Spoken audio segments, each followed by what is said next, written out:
What's up everybody, John here with Motivation Theory Running, and today I'm going to be talking about virtual races. With everything that's going on in the world, it's shifting the way businesses are having to operate, how races are having to operate also, and the running community has seen a shift like we've probably never seen before. So I wanted to bring up a topic that is super hot right now, and that is virtual races. I have seen a pivot over the last 2 months of businesses having to shift their models to virtual races. Even big races, brick and mortar type races, are now shifting to a virtual model where they're planning races now in the future, but also adding the virtual aspect to them. Now, as someone that deals a lot with motivation, both intrinsic and extrinsic motivation, I talk about it a lot because it's super important to how we get in shape, what moves us, what keeps us moving forward.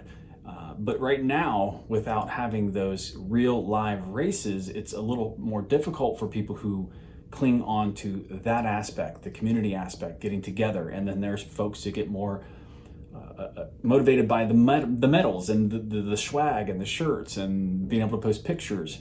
Not that anything is wrong with that, but right now, more than ever, I think the running community needs to kind of rally around these races and support them.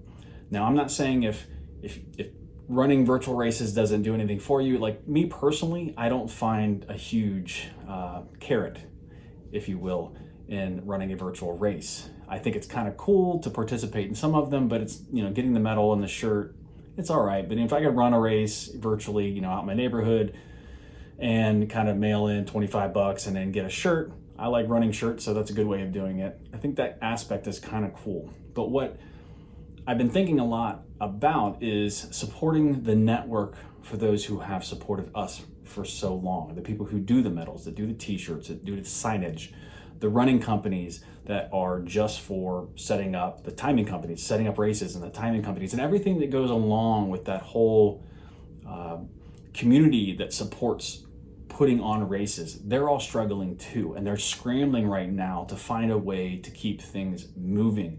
One of the local companies that I enjoy running all of their races is now doing the same thing. They donate a large part of their proceeds, if not all of it, towards charities.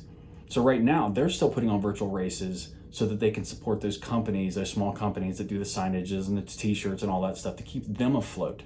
I find that super awesome they're doing that. And so I have entered in a couple of the virtual races for them, just for nothing other than to support them.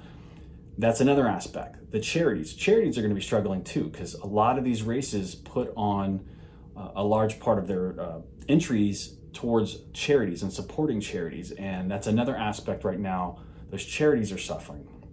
So I just want to kind of throw this out there, take a couple minutes to say, if you are thinking about running virtual races, and if you're more like me, where you're like, I don't need a virtual race to kind of motivate me.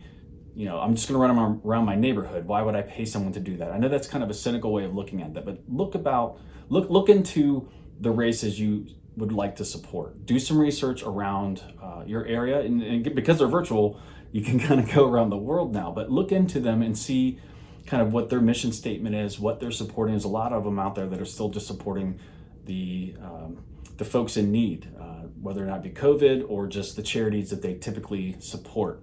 So I would look into that, and it's really easy. A lot of these, they have a site where you go enter in your statistics or your stats or whatever it is, whether it's by picture or Strava, and you enter it in, you send your money in, and you get your medal and your t-shirt, and you take a selfie with it. I think it's just a really cool way for the community to still support those that are always there for us. These folks take a lot of time out of their lives.